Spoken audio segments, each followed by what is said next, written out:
Hey, it's Ryan.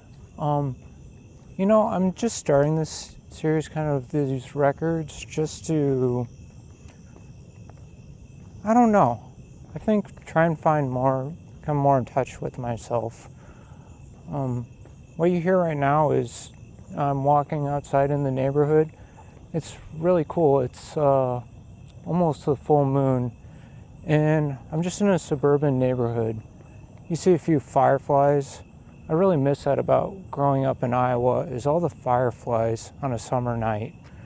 You have the slight humidity in the air. You can see corn stalks if you want everywhere. And I don't know. The night kind of just breathes for me in a way the day doesn't.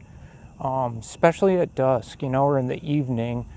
Some of my favorite memories were just running around playing with the neighborhood kids, playing football, whatever, kickball, and running around, not getting back till 10 p.m. when it got dark out. I wonder about that now. I'm tutoring some kids, and I wonder if they go run around with their neighbors. I was at the very tail end, before this really technology-focused generation comes, and I know it's a concern a lot of people have. It's a concern I have, because it's a lot harder to find a better connection with myself. I noticed that about 3-4 years ago when I started trying to read again. I used to read every night growing up. I would take the little night lights, I don't even know how to explain them, like these little, you clip it on and then you could put a button and it would unfold like some construction crane, and then you'd have the light above but it wouldn't highlight the whole page. And I do that and I try and sneak it, because my mom was like, you need to go to bed. I'd always take them away. But there's just something fun about reading a book at night, I remember when my dad brought home Harry Potter, and I really loved that. I saw that and I was like, I want to be like him, I want to read that book. And it's the first memory I really, really got into reading. And I just read a shit ton. I don't know if you guys had this, but there's this Battle of the Books tournament, and you'd have to read 5 or 15? No, there's 15 books, and you had a group of 4, and then you got quizzed on it, and through everyone had to read the books and know about them. I remember at that time I'd moved from Iowa to Michigan, and they mentioned that tournament, and a teacher volunteered me as captain. I'm still really thankful for this day, because I was very shy, very small, and I think she noticed that about me, about people, and she gave me a lot of confidence, saying, I read I read a lot, I write kind of well, and she talked, and so I decided to do it, and I put the 2 girls I had a crush on my team. It's funny, one of them said, I remember this. It's one of the most vivid memories I have of middle school. I was reading, and my thing I wrote to the class, and, it was dead silent for a little bit. And then this girl says, it sounded like Leahy had a really good voice. I instantly had a crush on her after that. Kind of nerdy girl, but hey, I was a nerd. And so I decided to compete in the Battle of the Books tournament. Oh, 1 second. I just smelled campfire or smoke. That smells good. Nice little pine burning. Oh, God damn it, another car.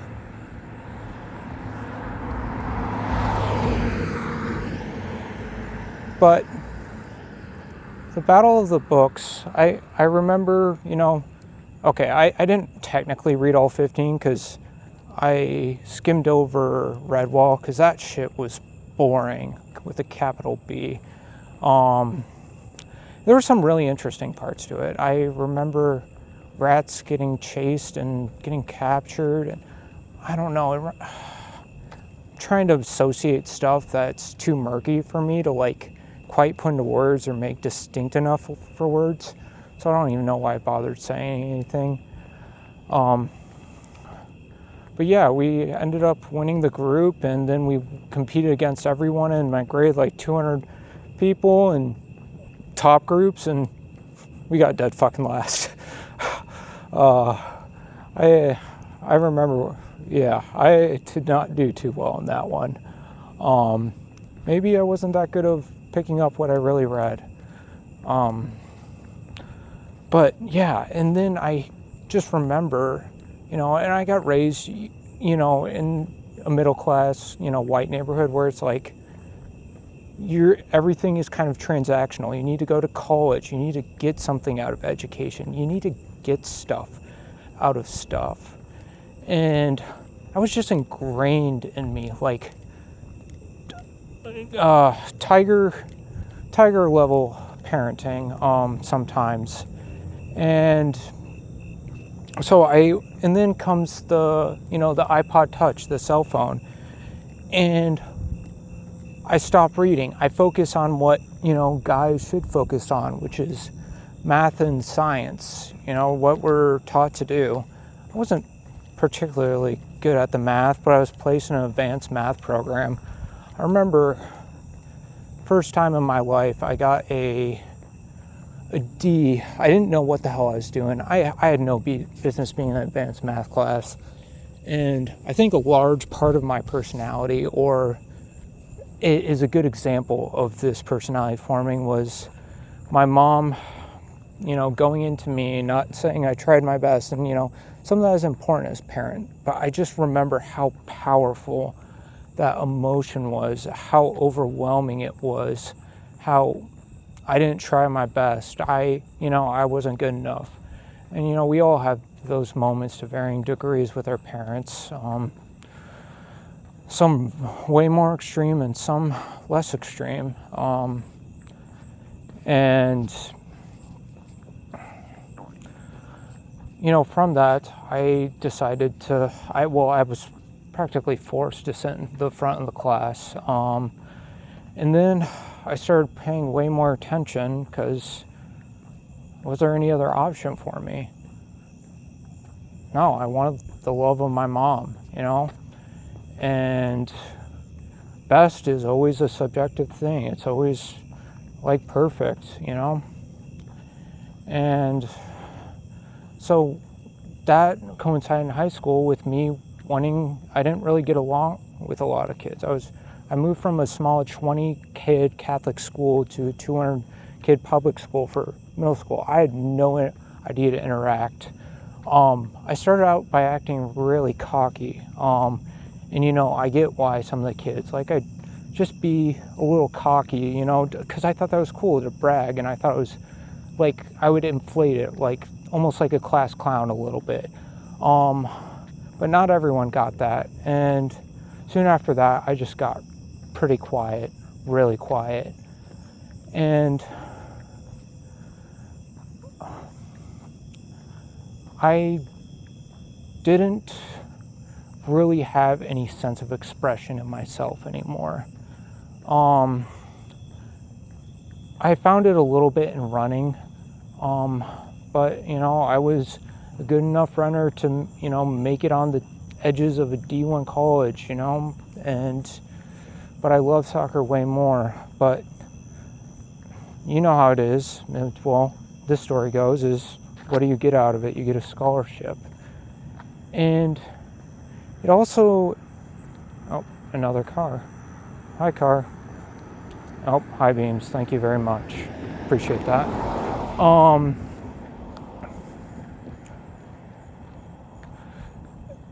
Yeah, getting out of running. And, I think that's when late high school is I got deeply unhappy, where teachers started noticing. And I got good grades because, that's what you're supposed to do. And you get good grades, you do math, science, you do the ACT, you go to college, right? And you're a little machine, you're ready to go. Just keep going, keep chugging. I think that's probably late high school is when I developed an eating disorder. And it wasn't until middle of college when it really got pretty bad, where I was making myself puke all the time. That wasn't a fun time because, I take these science classes, right? Organic chemistry and all these other ones. I was, it's funny. I was the highest on the record boards, all this stuff. I was third all the time in the 3K at our school, small D1 college. I was, seventh in the 5K. I had like a high 3.9s. I science, organic chemistry, all that stuff. It was just a matter of how much effort I was willing to put in. And, I never thought about enjoyment. Enjoyment wasn't an option, just thought about it. It's like I had this mentality with running. It's, you're running these and it hurts like hell. It hurts. You're fucked, man. You're on fire. You can't keep going. You feel like you're getting close to passing out, but you just tell yourself, I just got to get to that next 50 meters. I just got to get to the next 100 meters, 200 meters. And then, fuck, you're almost finished. And then you just kick at the finish and you're like, holy fuck, I did it. And you get that runner's high and you feel fucking good about yourself. And then what? That's pretty much the story of kind of how I developed an eating disorder. Is I didn't really know what I wanted to do. I stopped, showing up to class. Still managed to get the good grades. Luckily, my grade performance, it got really hard though, because I just save everything till the last minute. But this just idea of constantly focusing on our phones, getting, highs, all that stuff. And we mention that a lot in our society. I don't think we ever really talk about solutions. At some point I'll talk about my solutions in depth, but we all start complaining about something, but I think complaining has its uses, but we need to use it and actually come up with the solutions, because if you don't have the detail behind the question or the answer, it's fucking useless. Just look at our politicians. Hope, make America great again. They're slogans where you can just project your dreams onto, your aspirations, without actually looking at the policy, without them really speaking much to policy. The New York Democrat mayor is, I trust because of that. Incumbent or running for the Democratic Party, running for governor or mayor, whatever the fuck. He talks about, putting a grocery stores from the government to set prices and make it more affordable, getting rid of some of the application fees for the food stands.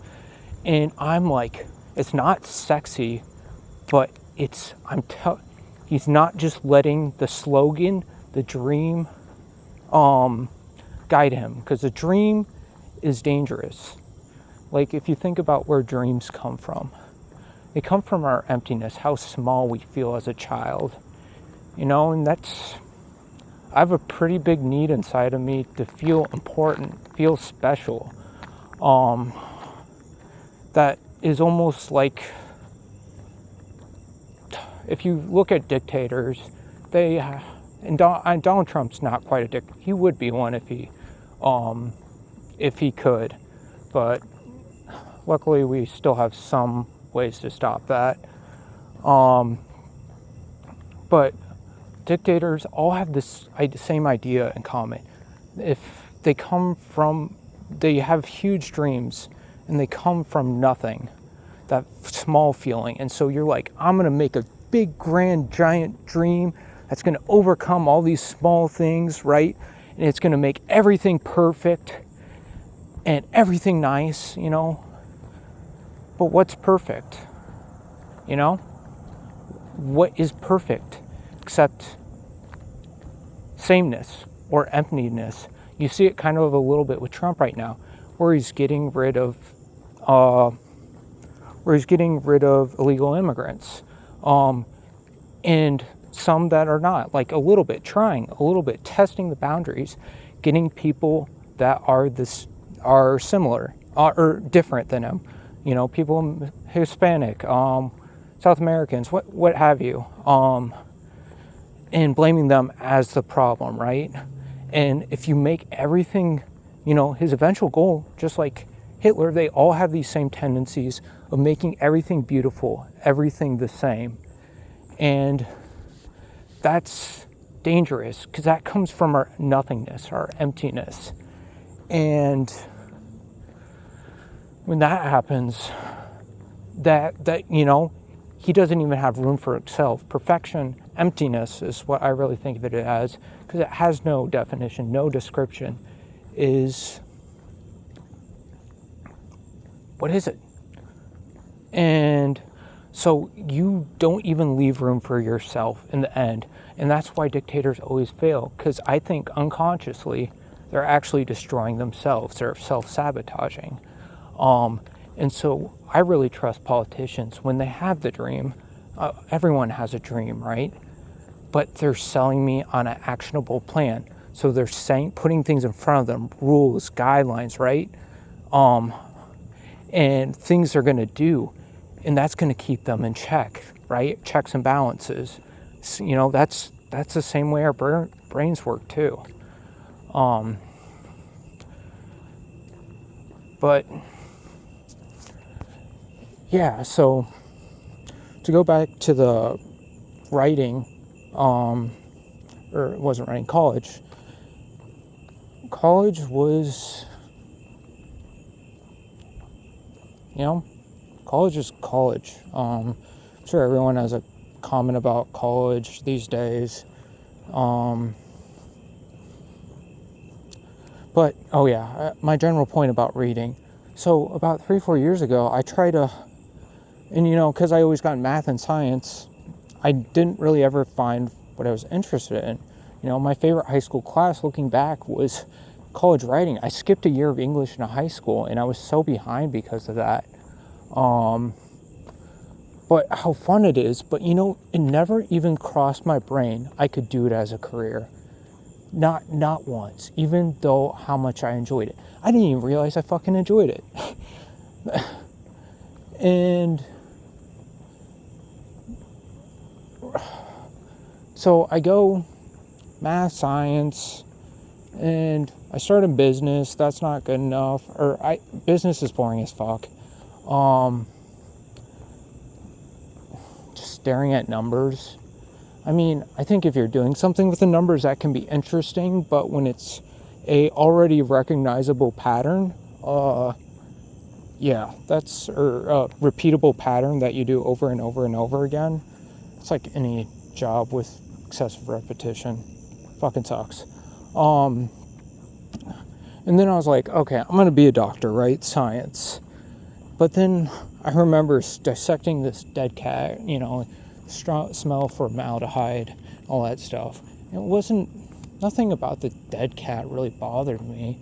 It was the fact that maybe technically yes, it was the muscles and the veins and how I had to memorize all of them. And I didn't care about the brachial artery or where the trapezius was and memorizing the anatomy. I didn't care about this. I was just struck by this. What am I doing? And so I end up going to a treatment center for a year. Maybe I'll I'm definitely going to save some of my thoughts on treatment centers and some of the stuff there for another time. I get told I'm a really good listener, and sometimes I really am. It's important for me to listen to people. Something about that. You don't feel you get love you need, right? And you want to make sure people feel heard. Ironically, that's what my mom's trying to do later in life. And some of it's still missing the mark a little bit on love and all that is, but that's my struggle with accepting her a little bit.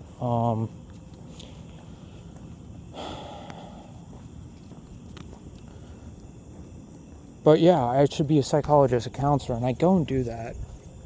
And it doesn't quite fit either. I'm very strong in those areas, but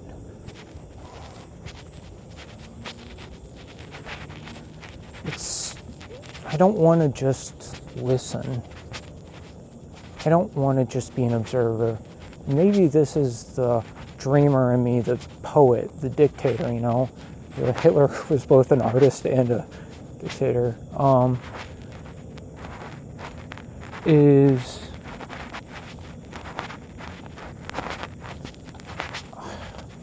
really like being able to feel action, teaching, guiding, writing, and yet I feel like I should be a psychologist and just finish the degree. A grad degree. Not sure. I've been kind of stuck in this the last couple of years. I feel like I'm really strong at I know quite a bit.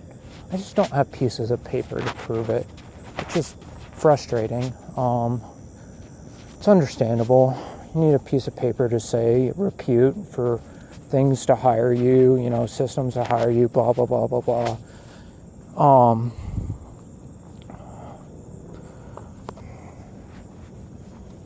Man, it's nice to hear the crickets.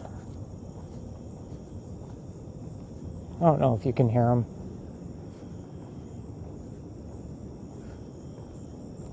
It's nice to hear silence too. Well, it really isn't silence, but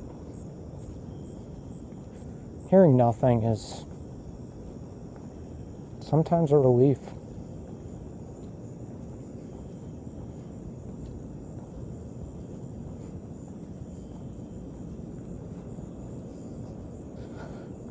So,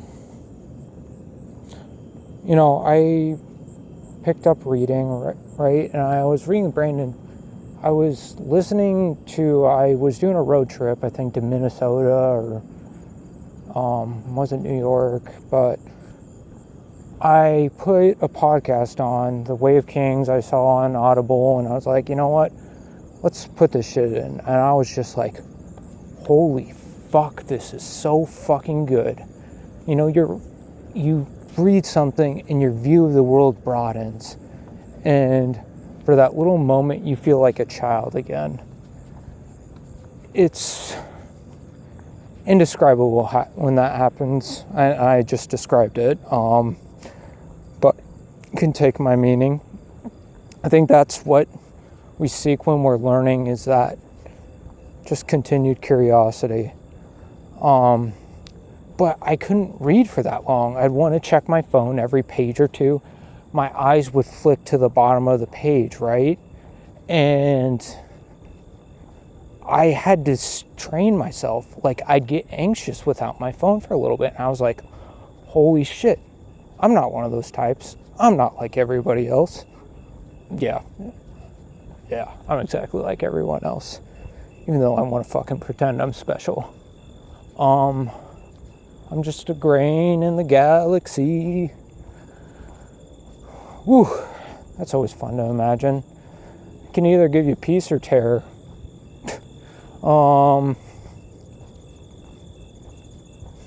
knowing that your actions don't really mean much, but at the same time, that's scary that your actions don't really mean much.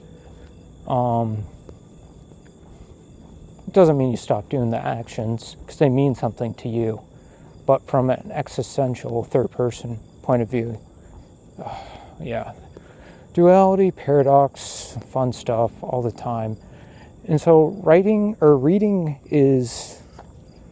it took some time, but once I got back into it, I was like, man, I zipped through those books. It was just a ride, and it was fun to say, yeah, I read some 1,000-page books and fucking enjoyed it. And then I started enjoying other books, and, it kind of took off from there again. And I was like, I miss this. And then I think about the kids I'm tutoring right now and reading. It's so interesting. Their patterns, right? They get really antsy. They'll stand up, they'll sit,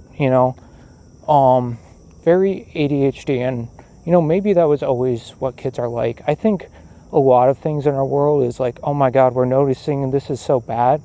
And it's just like, most of the stuff it is the way it is. It is the way it's always been. But how we're reacting to things is differently. And maybe, yeah, we do have, there is pronounced ADHD because of technology and stuff. And that's no doubt true. And then, of course, the pandemic. That was really not good. I think in terms of children doing more traditional learning, I think that drastically affected how the next generation's relationship and reliance on technology as more of an attachment. But they couldn't wait to be done. Even though these are their favorite books, they're just ready to get out of there. And maybe part of it's me not being that engaging of a teacher. And, I tutor a series of siblings, and 3 of them are like that. And then the oldest one, I see a bit of myself in him. He's kind of depressed a little bit, lays in his bed till 11 p.m., even though he's at the end of middle school, or 11 a.m., noon, I bet some days. But then we decided, he talked about The Giver and how he really liked that book. And we read it. I decided, that was the only thing I could get him interested in. Math, he'd just show up late to the, session, barely have any time to do anything, if anything. And we started reading. I didn't even know there's a second book in the series of The Giver, but we started reading that. And you're starting to talk about things, I'm trying to talk about, the correlations between The Giver and this story. And, maybe why I started with Getting, because both stories kind of exaggerate the brutal parts of our society. Maybe not exaggerate it, but truth tell about the brutal nature of our society, of we need to get something out of people. And, in The Giver, that's, you got to get a job, right? Or you kill people that are old. In this one, it's dealing with a woman with disability and how she's not useful because she has a gimpy leg. And I'm just struck by how well Lois Lowry just writes for kids that age in a way that's understandable. They can talk about.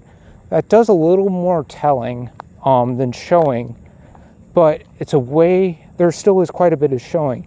And there's a way for the kids to kind of interpret that, the symbolism of that. And I'm just trying to get him. Maybe that's part of the issue. I'm trying to get a certain thing out of him. That's not very good as a teacher. Trying to get them to experience, and I keep saying it, oh well, experience the book instead of, when I asked him the first time he read it, like, what's your reaction? He's like, I don't understand what you mean. Like, well, how do you react? What do you think about this or that? He didn't understand what I meant.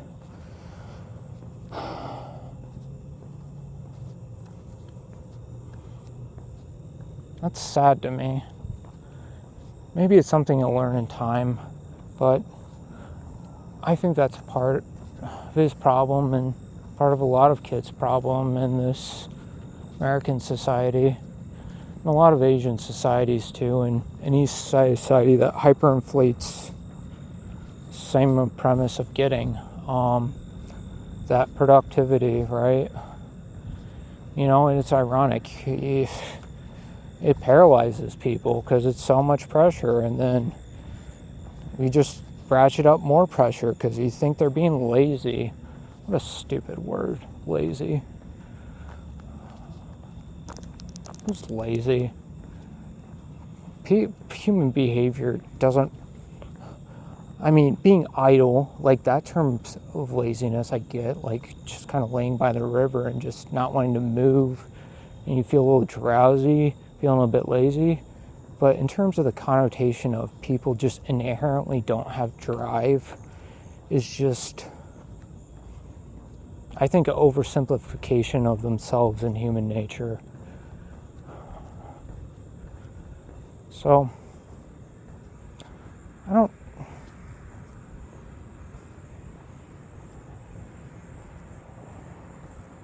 wish I could help that. I wish I could talk about that in day-to-day conversations with people, just about some of the thoughts I have in my head. Like when, someone says they're not nervous about moving from one side of the country to the other. As a male, you're like, what the fuck are you talking about? That's nerve-wracking as hell. Or that's not my point. Just like talking about not getting, like, it's like, how's the weather? What's this like? How to moderate my expression, right? It's also, forced. The green plastic watering can for the fake Chinese rubber band to get rid. You know that song.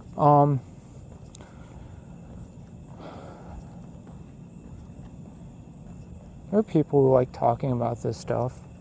I'm glad I have a couple friends that do talk about this stuff with me, even though I think sometimes they're just like, holy shit, Leahy. I definitely overwhelm women talking this way. But I'm going to try to be better about just being in the motion of the experience next time. And I don't really know. Last couple of minutes I've been trying to circle around to end this, and I don't have a great ending, so I'll talk to you guys later.